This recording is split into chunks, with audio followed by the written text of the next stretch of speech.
Investigate in progress. Live, you say? Live, Vadran. Vadran. It's not Paging live. Dr. Vadran. It's not live. Uh, Who else live? Never.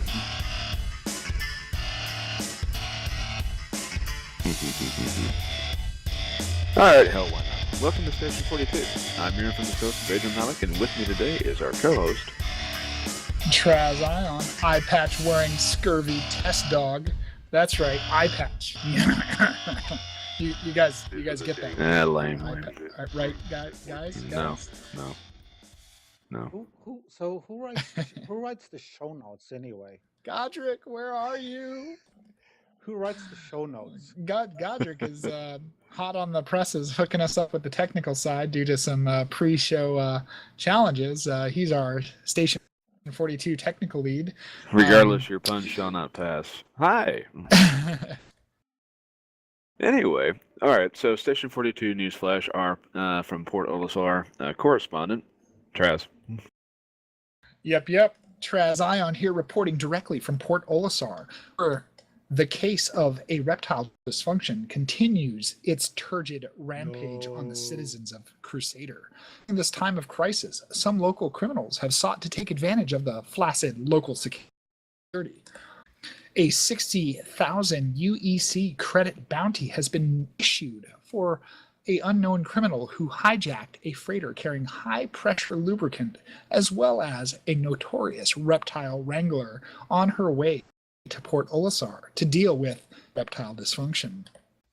A second handler was called to the scene, but unfortunately he and his lubricant proved ineffective as the situation slipped out of hand. A more skilled handler is being sought to deal with the mounting crisis of a reptile dysfunction. Stay tuned to Station 42 as the story devolves. My bad. Sounds like a lot of, high-sec issues.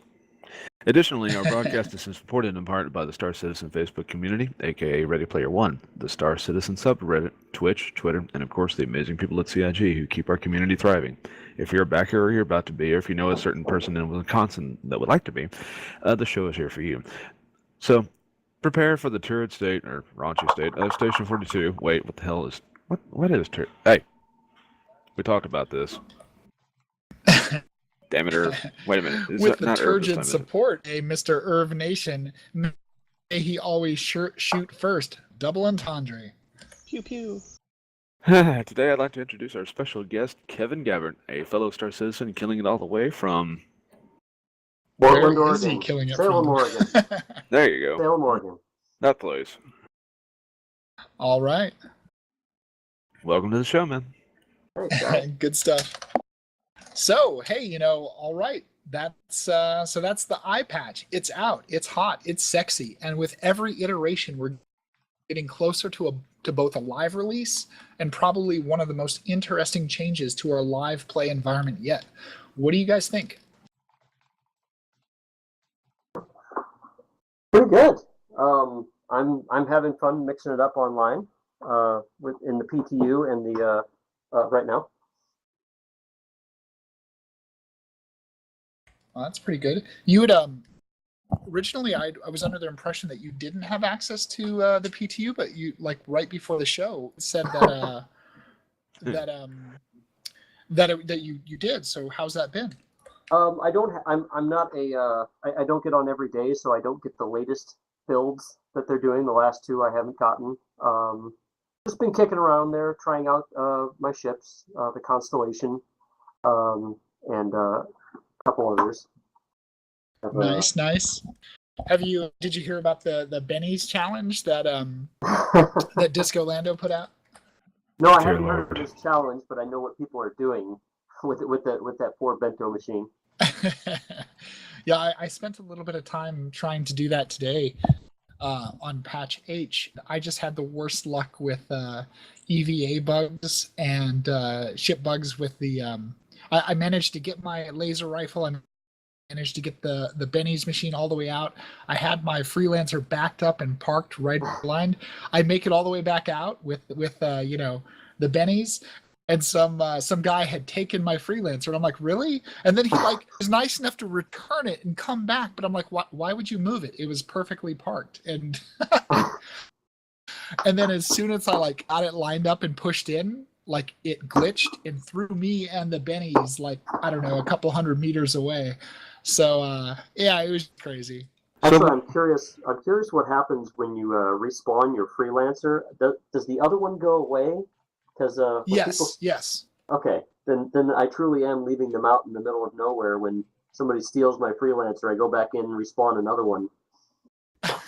Right. All right. So did Godric make it back in? Is he with us now? Can you hear me? Do you copy? Copy that. Godric, I see you. I see you in the team speak. Are you there? Okay, Tell us about so your apparently PTU. Vadran heard me.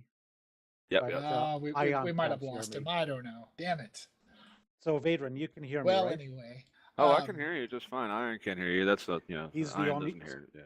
Okay, so Ion is the only one that can't hear Oh, me. I think I know what's going on here. Hang on. This is fun. Okay, well, anyway, gotta love these technical difficulties. That's actually what makes our show interesting. We actually show it to you. We give it to you straight in the raw. There you go. Board, In the please raw. forgive me. I can hear you. I can hear you now, Godric. Sorry about that, man. So Oh, boy. hey, so tell us about your PTU experience. Like before your HOTAS went down, what was your PTU experience like? Well, none really. I mean, it's a real bummer. So I haven't had a lot of time to get on to begin with, and the patches are just dropping so fast that every time I have each time I have time and I want to get on, I have to update again, and then it's like another 1.5 hours to update the whole thing, and Right. so the opportunity passes. Yeah, and then of course my HOTAS, that's a real bummer, but eventually hopefully I'll get back up and running and I can check everything out. Definitely excited to check out all the new stuff. So, Right. how did you quit playing Call of Duty? Star Citizen. I'm on the patch. Anyway, So yeah, at least worst case scenario, you can always put the HOTAS away and become a dirty mouse or keyboarder. yeah, heaven forbid that happen, right? No, nobody ever does that around here. No, So- no. So before we move on, just most excited to see out of the live release when it gets here. The live General release. question. Ah, Sorry. There's going to be a live release? what is this? Someday. It'll be all right. I call a hoax. Oh, dear God, don't even start. All right, moving on. That saver, yum, wonderful stuff. All these patches and iterations and constant changes to its flight model. How's it flying, guys? Tell me about it. I don't have it. I don't know. I have the ship, but I don't have the patch. What do you guys think? Well, I'll say one thing. The one time that I was able to get in the PTU, they gave us all a Saber loaner, and That's still a thing too. I think I love everybody's been flying the Saber. I love it. It's awesome. I love it's. I mean, it really reacts very well to all input controls. It flies. It handles very smooth. Obviously, they're going to change that at some point, but for right Unfortunately. now, I absolutely love flying it. It's like the I'm- Avenger with I'm- guns. I'm surprised to hear you say that because initially when it came out, like people were complaining up, down, left, right about the flight model, and it changed like 3 or 4 times now. And now the most current version of it is flying really great. It's faster than the Gladius. It handles just as well as the Gladius. It's stronger. It's like, what the hell is there to, like, where is it? I don't know. I thought maybe the light fighter would have been faster than the Saber, so I'm kind of really surprised at how powerful its flight model is right now. Well, it makes sense. I mean, it's just because the Gladius is smaller doesn't necessarily mean it's faster. Being smaller also means it has a smaller engine compared to the Saber. So Smaller makes sense. cross section. it makes well, yeah. I mean, that's of course what everybody says about the Saber is it's a huge cross I section. guess. I mean, but the whole point is that, there's always supposed to be that paper, rock, scissors. I mean, so smaller, lighter ship should be more maneuverable. But right now, this other ship's bigger, heavier armed. More of everything. Basically, it's just everything is better. I mean, I know there's some complaints there when you compare the Saber to the Ghost. They're saying that the Ghost is completely, no longer legitimate. It's bested in every way. And I mean, I don't know if I agree with that because I feel like the Ghost has got the heavier armor. So I mean, if you want to play a tankier ship or a more gimbal-oriented ship, then how about Well, you, I don't Kevin? know. What do you Frankly, think? I'm Have you just flown the? Form, Go ahead. form, Sorry. form the what? Well, I was going to say, like, you've been in the PTU a little bit. Aside from flying your own ship, have you played around with the Saber at all? I have not. I haven't seen the Saber in the PTU yet. That's only the last two patches? No. They gave us a loaner to everyone since the first patch. Or Yepers. it should be there. Oh, then maybe I haven't checked out that version yet. yeah, Right on. yeah, the PTU. It should be in your hangar.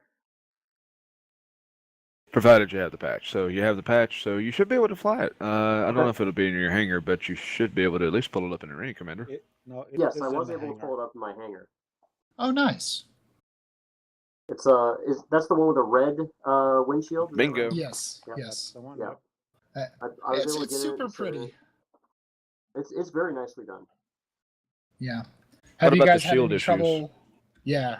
That was a big thing too, because the first iteration of it would the power drain would actually mess with the flight model. That's why I was surprised to hear Godric say he loved it because he played earlier on. Well, this was not on the first patch. This was like down the road, like patch, I don't know, D or E or whatever.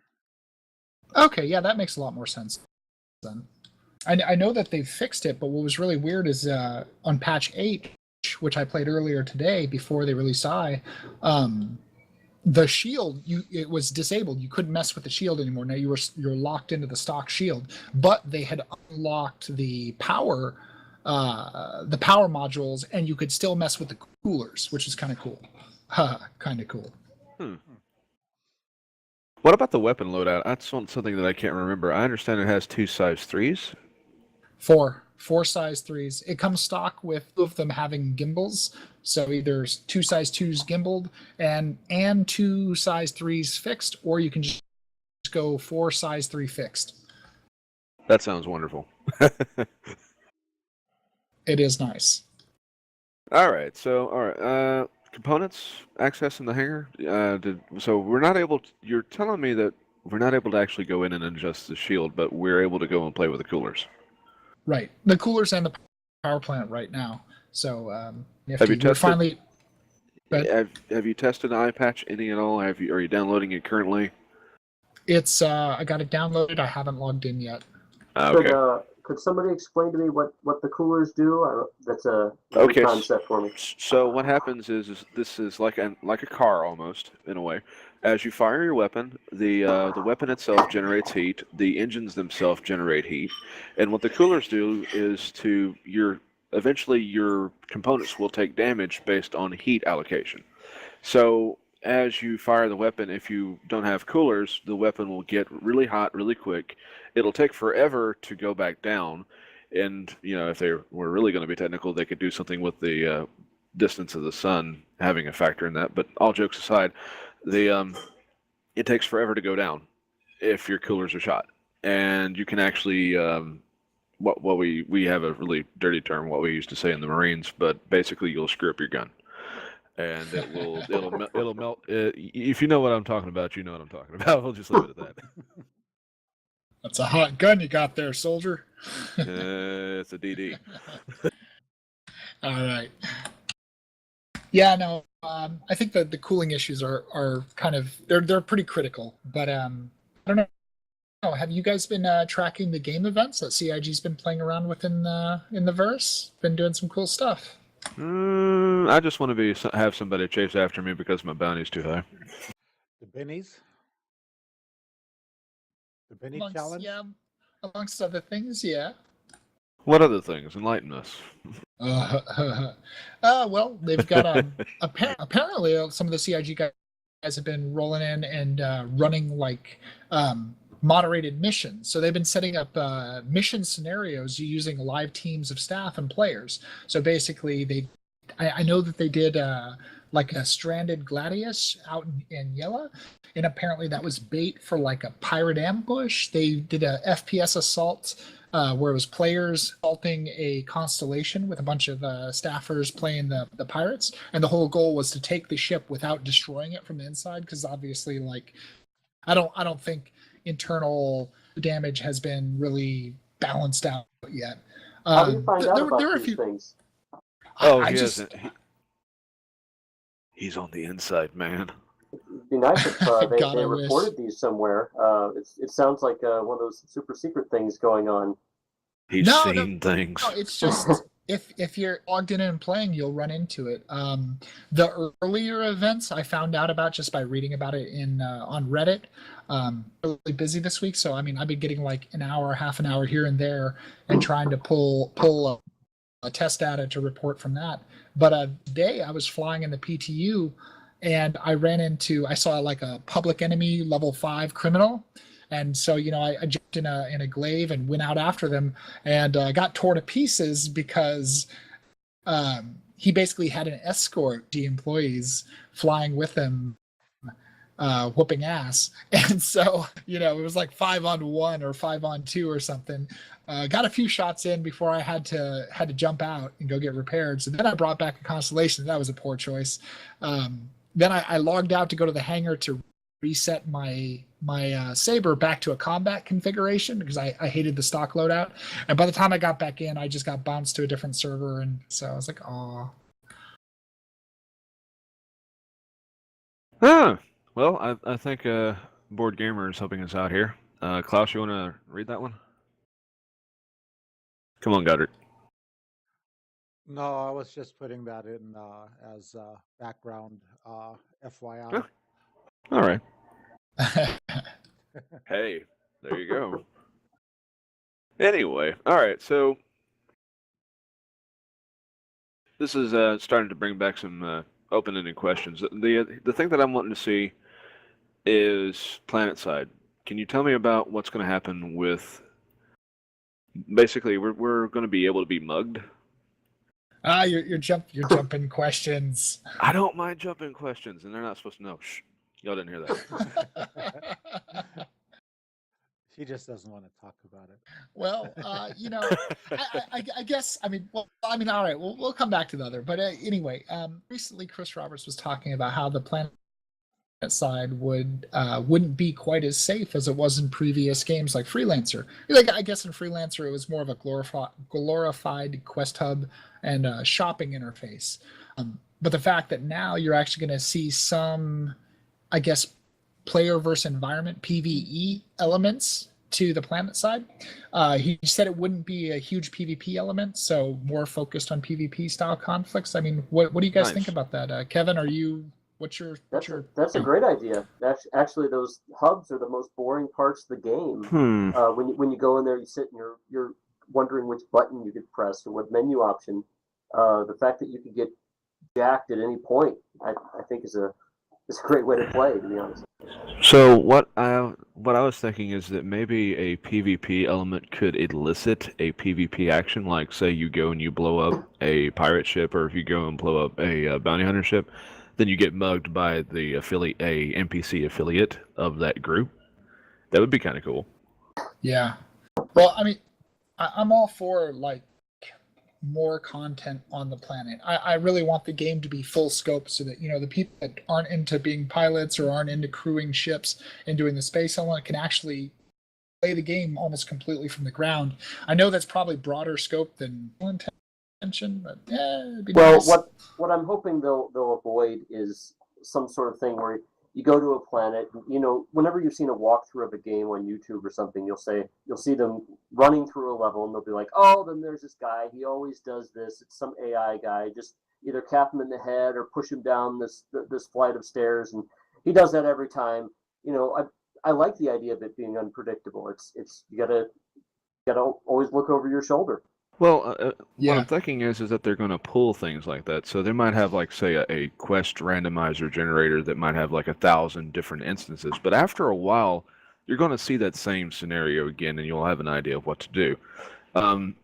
This makes me think back to the replayability of the old school Diablo 1 where the Yep, maps were yep. always different, always generating, always random loot. That's the same with 2 and 3. Well, yeah, but I mean, it felt more like a chess game in that one because of the top-down view and all the angles. But what I'm getting at is that you can have random stuff like that, but it's still after a point. I don't know if they're going to like maybe rotate stuff out and then rotate it back in, and they can, I'm hoping that they would do something like that. Right. What kind of quest are you interested in, though? MMO style quest, Kevin? Do you like anything like that? I haven't played a lot of MMOs.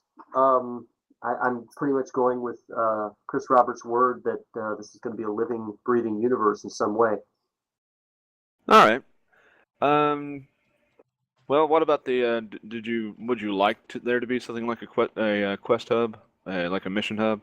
I understand that sure. we have something like that similar in it's not Crusader, it's ArcCorp, right? There's that one section, the job well, basically. But I mean, yeah, I mean, you need something that's... to distribute content, definitely. Yeah. I hope it's a lot more broad range than that. I mean, I hope that you have the legitimate jobs where you go and you get it off a mission board, and that's one style of gameplay. You have the back alley, criminal dealings for another style. And I hope that like while you're out in space, like you might come across a random derelict ship. I mean, I hope that they don't limit it to where basically once we know where to go for quests, it's always that way. Like exactly. I'm tired of MMOs that give you this one quest hub and everything expands out from that until you get to the next level, and then you move to a new area and there's another quest hub. I mean, that's okay, but it's just been so done. Well, just a thought on it. You might actually, it might be the what is it? The Emerald Drake. I can't remember the name of the damn. There's a dragon in Warcraft that will only spawn in a certain area at a certain time, like in the fifth cycle of the moon. Right. Basically, the idea is that it's always that quest might always be there, but I'm hoping that it will be really, really, really hard to get your hands on that specific one, and that it would just be kind of a luck of the draw that you should bump into it. That way, it still gives you the illusion of having to stumble onto it, and most people would diverse and go other directions rather than just sit there and camp this one mission. But at the same time, it would also be a form of contention. The people that might want to do that particular quest or mission line might actually fight over the right to do it. I remember a lot of PvP battles just based on people trying to get that I cannot remember what the heck? Basically a primal Drake, yeah. I like that. Yeah. People were trying to get that one mount just for that one thing, and they would sit there and camp each other. Yep. How about you, Kevin? You have any other game experiences where like you like the quest system, or I guess aspects of it that you'd like to see ported into the Star Citizen style? Well, I've done a lot of gaming a while back. With the Commodore 64, done some of the early stuff online, and then later I've kind of got online a little bit with Halo online. I did some Unreal Tournament. I haven't really done a lot of scripted levels online. I mean, I've done the PvE stuff, but not a lot of PvP scripted levels. Okay. Yeah. No. Well, I mean, that's true. Like most of the games that you mentioned there are mostly like shooters. So even though you have a strong co-op element and potentially PvP, depending on what kind of maps you're doing, none of those really have that kind of quest hub, get a mission, or run into somebody and get a mission. I guess some of the more. Go ahead. Sorry, I was just sorry. I actually wasn't listening to what you were saying. I was actually thinking of other games. I was thinking of Left 4 Dead online, and I have Left 4 Dead. I've heard Left 4 Dead is amazing. I have it, but I haven't played it. What components of that would you bring over? Well, that had a very strong team play element, and I think that's a lot of what Chris Roberts is trying to bring over. That people are kind of fighting a little bit. If you're playing Left 4 Dead, you need to have 4 people, or else the balance is off. And so, in fact, when you play a game, if you don't have 4 people of your own, then some random dude will jump in and you can play them. Sorry, the chat's distracting me. No worries. Quit talking to hot women. The only problem I see is, since we own ships now, how are we going to control our levels? I mean, if you come in and I don't like you, I just boot you off, and then I wait for somebody else to come in. Well, what do you mean by control levels? So are you talking about like the instance, or or the illusion of progression? I guess a little bit of both.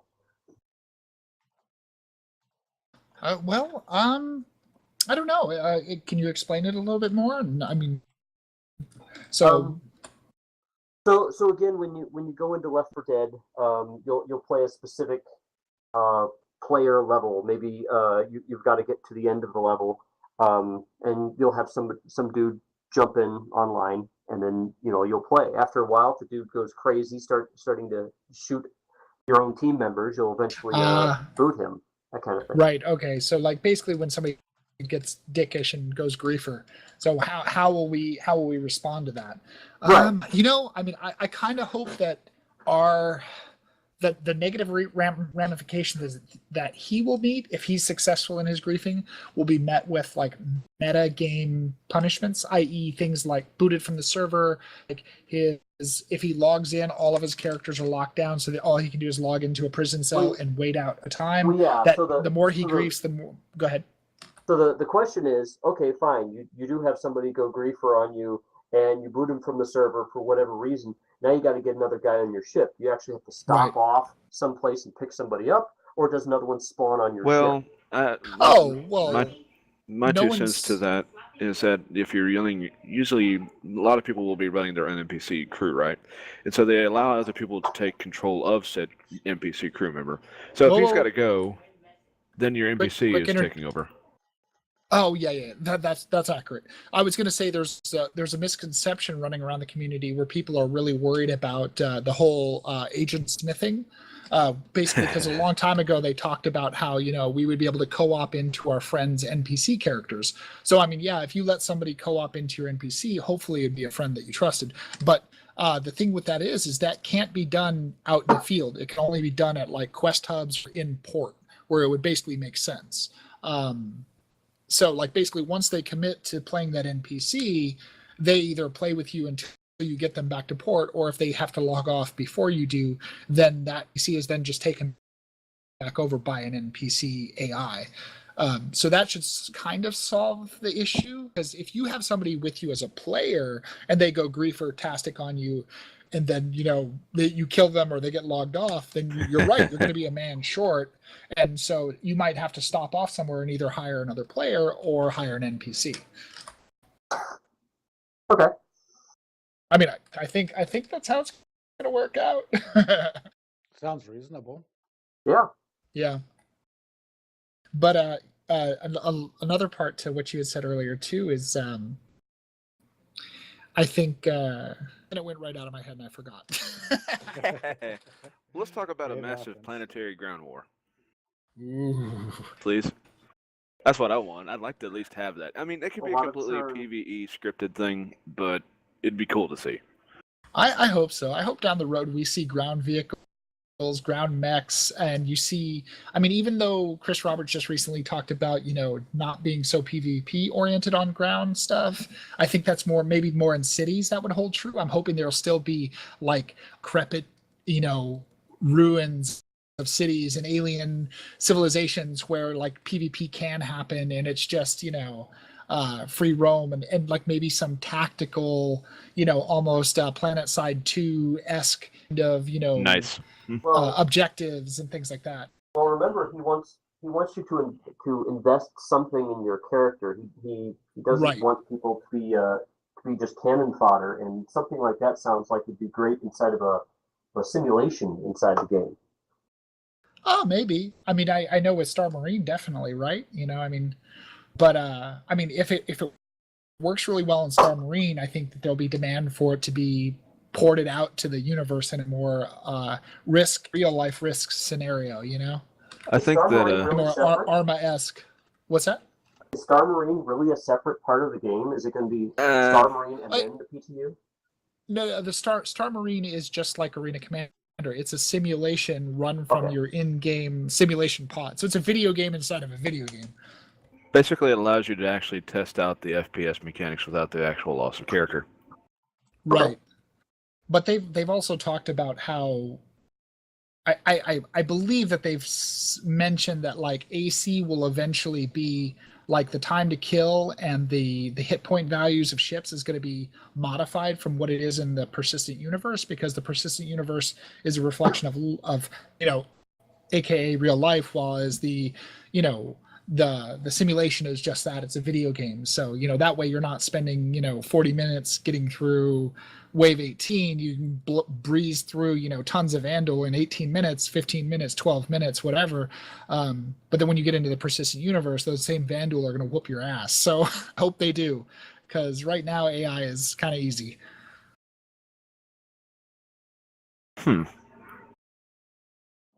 Man, all I know is that I really would like to play Star Marine. I'd like to get in there and actually do some guns. I'm wishing that Voyager Direct actually sold a lot more guns and armor and med kits and things like that. Something a little bit more, how you say, I don't want to necessarily have an LTI pistol, but it would be really kind of cool if I could like go and get some of the gear pre-launch. I think that's coming with the store modules. Once they get the in-game store dynamic, they just don't want to do the work twice. So they're keeping up what they have up in Voyager Direct.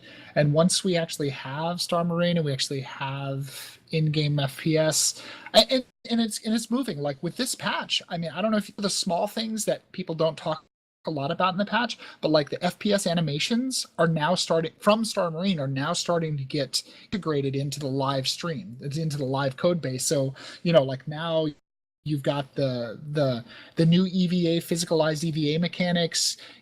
It's starting to look a lot better. The way you juke and run and move. Yeah. So Kevin, they tell me you're an original backer. What's the story been like for you so far? Well, let's see.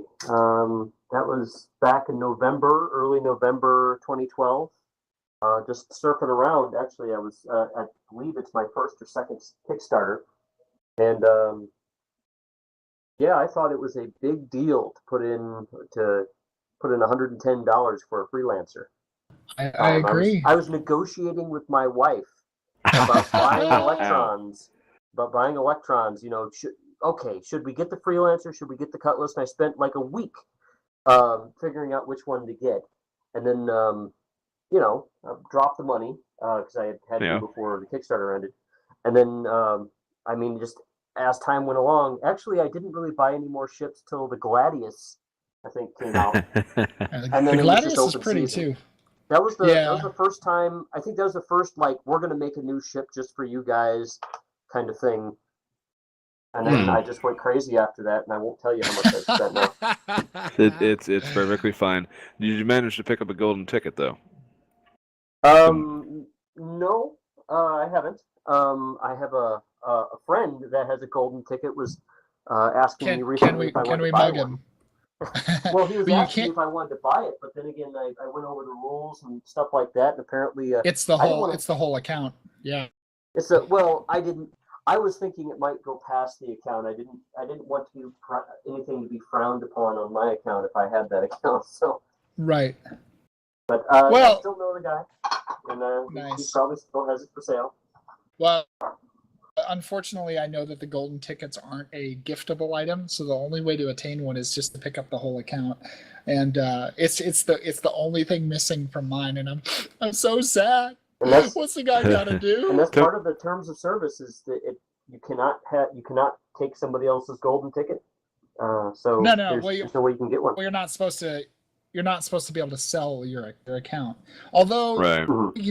It's not one transferable. of the right. The thing with the whole account sales and gray market / black market really comes down to Chris Roberts early on stood there and talked about, hey, I don't like the way companies own your assets and own your characters and own everything that you do, even though you pay the money and the time in with these characters for years.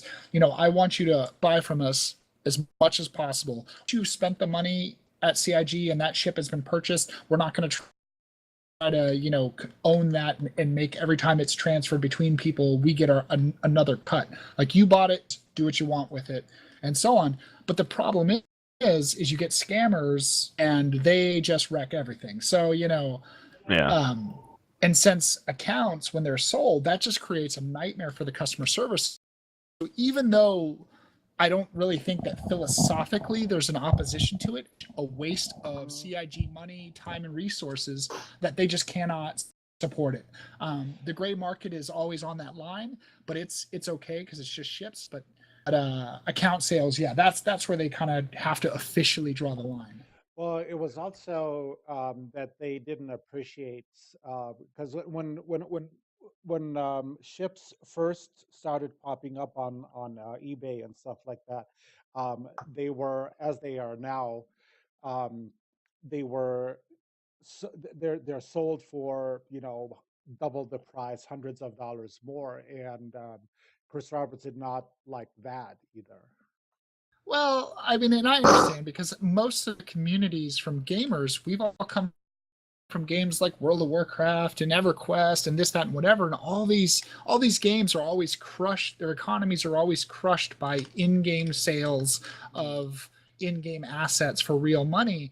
And so I think that we have carried over a fear of that, so much so that, people assume immediately that if you're selling something for real money, you're damaging the game economy. In this case, Star Citizen is unique compared to those other games. Now, once the game launches, obviously there's still going to have to be a lot of things in play to help block that, or block UEC, real money, or whatever. But there was a point where Chris Roberts actually asked the community, do we want to make it kind of like EVE, where in-game money can be bought, sold, and transferred back and forth to real money, right. So much so that if you wanted to play and make it a real job, you could.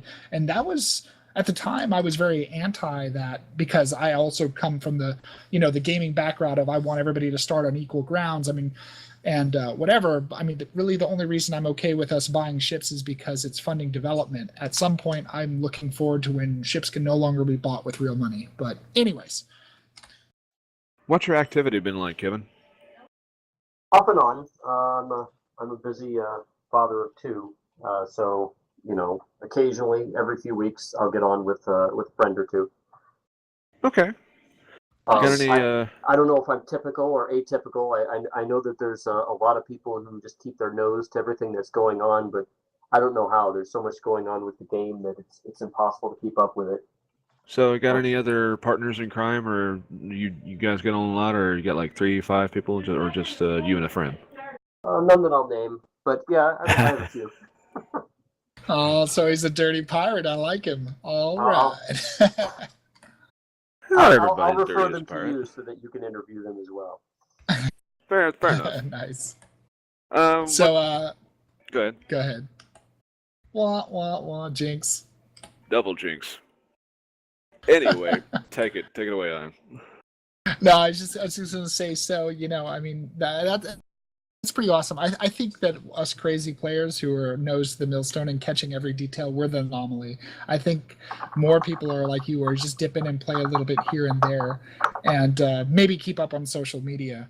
But yeah, I feel like probably a good 98% of the player base is offline, just waiting for it to launch, or they've forgotten about it until it hits the news again. Exactly. So, in reference to the reptile dysfunction that we had earlier, any interesting org stories? No. I have an org with all of my friends that I know like games like this. I think we're up to about 5. And then there's another org or 2 I've joined. But I don't know. Is there like org events that everybody is attending that I'm missing or something? Some people do, some people don't. But depends on the org. Yeah, and I remember everybody used to call people guildies. So are we going to call them orgies? Oh. Sorry, I couldn't let that one go. I apologize. By the way, I hear there's a Star Citizen event, some sort of talk to developers thing tomorrow. Is that right? Couple of days, Friday. Friday. And yeah, it's one of those impromptu RSVP situations. So. Woo! So, you want to share with the people out there how large a fleet you got, or you want to keep that under wraps? I got a few ships. I don't know. I have. I'll just name some of the bigger ones. Dangerous words. I have an Endeavor and a Carrack and a Crucible. I have a number of smaller ones. I sent you guys a link there. Can't Nice. see it, but hey. You know, my goal when I started the game, honestly, was just to put in a little bit of money every month and eventually build up to some big ships that I could fly around when the game comes out. In fact, the longer it goes on, the bigger the ships will probably get. You know, got to budget Nice. these things. So basically, Yes. you're planning on growing your fleet until it comes out. Basically, gotcha. Yeah. So actually, it's kind of what's funny. Sorry. No, yeah, go ahead. I was just going to say it's almost the in one sense the wait is better than the game, because I don't know if the game's going to be able to fulfill all my expectations. That's a very astute observation, my friend. Good call. And they actually, it's not a bad business model to always just be putting out the game in small pieces. It's, you know, you can think of it as devious, or you can think of it as okay, that was the plan all along. You put it out there, get it playable, and they always have a new component that's going to be coming out in a few months. You always have something to look forward to. Exactly. So, right. you know, they and I could see them doing the same thing with the ships. I could see them doing exactly the same thing, which is game is out, game is running, everybody's playing it, and then they go, you know, we have an idea for a new ship. What do you guys think? Should we do it? Okay, who wants to buy this new ship to fund it? Right. You know? And then once the ship goes live, can't buy it anymore. Yeah.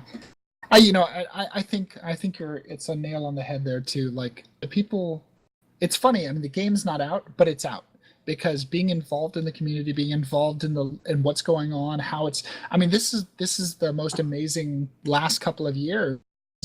Why I started the Facebook group to begin with is I knew that I wanted to see the community grow. I wanted to make those friends and make those connections, so that when the game went live, you know, I would have that network of people to kind of pick and choose from to see who I wanted to fly with and who I wanted to play with. And also, like you're saying, I think it's good for their development model as well. It keeps that money kind of coming in, keeps interest. It's definitely a marathon though, and you have some orgs that try super hard to be everything right now, and they want everybody to be super active, and that's just not going to work, because, you know, it's not a second job. The people that can spend the time will, and the people that can't won't. Yeah. So I don't know. So what about you? Like, with all these big ships, I mean, that's a pretty broad range of roles. What kind of roles are you super excited about? Like repair and exploration, and yeah. I'd had a reclaimer for a long time, and I just traded it in recently for that Crucible. I really like the scavenging aspect, actually. And I'll probably have to win a reclaimer in the game or something, but I'm expecting there to be battles. After the battles, somebody's got to come in, clean up. You're going to find all sorts of stuff. Great. You know. Yeah. People be fighting over that. It's very Firefly-esque, I think. That kind of yeah. So I guess that would put you kind of more in that neutral ground. Have you gotten any of your friends' family to sign up to join you in your Firefly adventures? I've conned 3 other people into joining. Some have spent more than others. You know, it's I don't know. I see this actually going on for a long, long time. I'm actually prepared to have my son get involved with it. He's 5 right now, so I think I hear you. He's 10 years old. He's going to be hip deep in it. You know, and it's funny you say that. Like my godchildren, like they're like 10, 12, and 14, and 2 of them have accounts, and their dad has an account as well. And I was telling them, like, you know, you're probably going to be in college by the time we start playing. So don't rush it. You know, we'll be there. Well, guys, I think this is getting close to the end of the show. So if you're ready, let me know. We'll go ahead and kick off the 5 questions. You ready? Go for it. All right, 5 rapid-fire questions. Keyboard and mouse or HOTAS? HOTAS. Favorite flyable ship? Buddies. Favorite future ship? Saber. Ballistic or energy weapons? Maybe something special. Seriously? You guys are nerds. Nah. Craziest shenanigans you want to pull off after game launch? Spray painting somebody's ship. Oh, that would be awesome. Spray paint. I Graffiti. hate kittens. Great answer. There needs to be a way to graffiti somebody's ship and tag There's it. gotta be. We need to start some Best sort of idea ever. There you go. sort of Like spray revolution. paint. I hate kittens Spray across paint. your freelancer. I love kittens you across could even yours. you could even use it to mark people's ship. It's like, okay, find the guy with a big red X on the ass end of the ship. Whoops, should I have said that? You could paint other guild symbols or other org symbols on their ships too, just to be a tool. You can employ Test goblin was sappers here. to go and spray paint Oh, dear Lord. things on people's ships. Put a test emblem on an ADI ship. Watch the war start. Yeah. Anyway, wonderful answers, man. Thanks for being a guest on our show. You're always welcome to Station 42, and we'd look forward to hearing from you again sometime, maybe. All right, thanks a lot.